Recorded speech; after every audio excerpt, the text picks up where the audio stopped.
আসসালামু আলাইকুম ভিউয়ার্স, সবাই কেমন আছেন? আশা করি যে যেখানে আছেন ভালো আছেন, সুস্থ আছেন এবং নিরাপদে আছেন।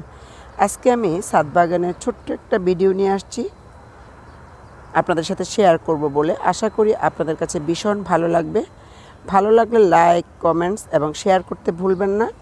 আর আমার চ্যানেলটা যদি আজকে আপনি নতুন ভিজিট করেন তাহলে অবশ্যই চ্যানেলটা সাবস্ক্রাইব করে পাশে থাকা বেল আইকনটা অলে ক্লিক করে রাখবেন নোটিফিকেশন পাওয়ার জন্য এবং আমার ভিডিওগুলো সবসময় দেখার জন্য। তো ভিউয়ার্স, সামনে রোজা খুব কাছেই চলে আসছে।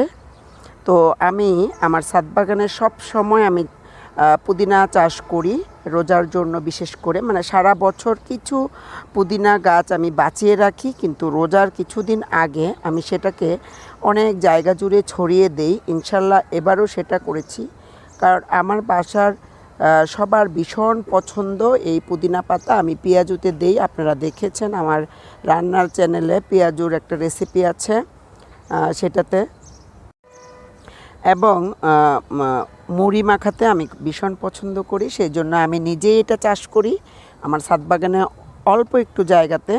আর এটা কিন্তু এমন একটি গাছ আমি যেখানে লাগাই সেখানে হয়ে থাকে, আবার হয়ে থাকে বলতে মানে সারা বেড একদম ছড়িয়ে যায়। সেই জন্য আমি অল্প কিছু কিছু জায়গাতে করি এবং রোজার আগে এটাকে একটু বড় পরিসরে বড় জায়গায় ছড়িয়ে দেই, যেন অনেক হয়, যেন আমি খেতে পারি। আমি আজকে দেখাবো আমার কতটুকু জায়গা জুড়ে এই পুদিনা গাছ আছে, আমি এটাকে কিভাবে যত্ন করি সব কিছু আপনাদের সাথে শেয়ার করব।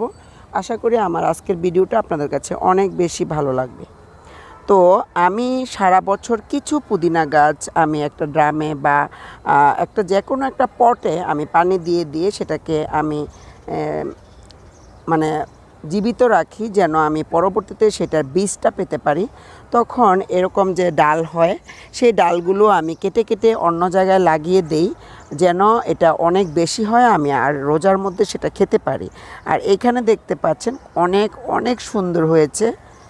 আপনারা নিশ্চয়ই দেখতে পাচ্ছেন, যারা পুদিনা পাতা পছন্দ করেন তারা নিশ্চয়ই এরকমটা করেন। রোজার আগে নিজের বাগানে, বারান্দায়, ছাদ বাগানে সব জায়গায় এরকম পুদিনা গাছ লাগিয়েছেন। কে কে পুদিনা গাছ লাগিয়েছেন আর পছন্দ করেন আমাকে প্লিজ কমেন্টসে জানাবেন। আর আমার ভিডিওগুলো আপনাদের কাছে কেমন লাগে সেটাও আমাকে একটু জানিয়ে দেবেন। আমার তো ভীষণ পছন্দ, মানে এরকম যদি একটু হাত দিয়ে ছুঁই তাহলেই কিন্তু এই পুদিনা পাতার গন্ধগুলো বের হয়। আর এটার স্মেলটা এত সুন্দর, মানে কি বলবো, যারা পছন্দ করে তারাই একমাত্র বলতে পারবে যে এটার স্মেলটা এতটাই সুন্দর আর এতটাই ভালো লাগে, মানে পছন্দ খুব। আমি পেঁয়াজুতে দিয়ে দিই যখন, অনেক ভালো লাগে। আর এটা কিন্তু অনেক হেলদি, শরীরকে ঠান্ডা রাখে। পুদিনা পাতার ভর্তাও কিন্তু খাওয়া যায় কাঁচা পুদিনা পাতা দিয়ে। তো আমি কোথায় কোথায় লাগিয়েছি আপনাদেরকে একটু একটু দেখাচ্ছি। আর এটা এইখানে আমার অনেক বেশি আছে। আর পুদিনা পাতা আপনি যত উঠিয়ে উঠিয়ে খাবেন ততই কিন্তু আরও বেশি হয়। আর এটা কিন্তু প্রচুর পানি দেয়া লাগে, পানি দিতে হয়। পানি না দিলে পুদিনা পাতা একদম মানে 2 দিন পানি না দিলে আপনি দেখবেন যে আপনার পুদিনা গাছ নাই। তো সেই জন্য এটার গোড়াটা দেখেন আমি কিন্তু পানি দিয়ে ভিজিয়ে রেখেছি। আর এই গাছটা আমি নতুন লাগিয়েছি। আর এখানে যে আছে সেটা আমার গত বছর 1-2টা ছিল, সেটাকে আমি পানি দিয়ে দিয়ে এরকম মানে অনেক করেছি, যেন আমি রমজানে খেতে পারি। তো আলহামদুলিল্লাহ অনেক অনেক সুন্দর হয়েছে।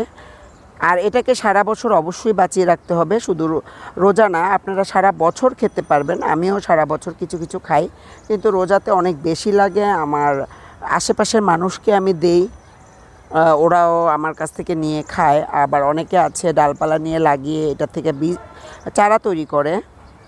এটা কিন্তু ডালটা লাগালেই হয়। অনেকে বলে যে আপনারটা তো সুন্দর হয়, আমারটা কেন হয় না। তো এটাতে কিন্তু লাগানোর পরে প্রচুর পানি দিতে হয়। আর প্রতিদিন মানে সকাল বিকাল পানি দিলে কয়েকদিন, তারপর এটা একদম হয়ে যায় গাছটা। তো আলহামদুলিল্লাহ, আল্লাহর অশেষ রহমত, এটাও অবশ্যই আমি বিশ্বাস করি। তো আমি আরও কিছু গাছ আপনাদেরকে দেখাচ্ছি। এখানে দেখেন একটা ড্রাগন গাছ, মাশাআল্লাহ অনেক বড় হয়েছে। ড্রাগন গাছের ঠিক পাশাপাশি আমি এটা গত বছরের পুদিনা গাছ অনেক হয়েছে, কিন্তু আমি এগুলো উঠাইনি। ভাবছি যে রোজার মাসটা খেয়ে তারপরে একদম ক্লিন করে দিব, না হলে ড্রাগন গাছের একটু সমস্যা হবে।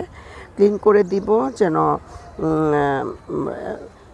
ড্রাগন গাছের সাথে এটা রাখলে হয়তো বা ড্রাগন গাছটা অতটা বাড়বে না। সামনে ড্রাগনের সিজন আসতেছে, তখন এটা একটু সমস্যা হয়ে যাবে। আপনারা দেখতে পাচ্ছেন এখানে কিন্তু অনেক হয়েছে মাশাল্লাহ। আর এটা আমি প্রতিদিন পানি দিই, পানি না দিলে একদিন যদি পানি না দিই তাহলে কেমন জানি একটু নিস্তেজ হয়ে যায়।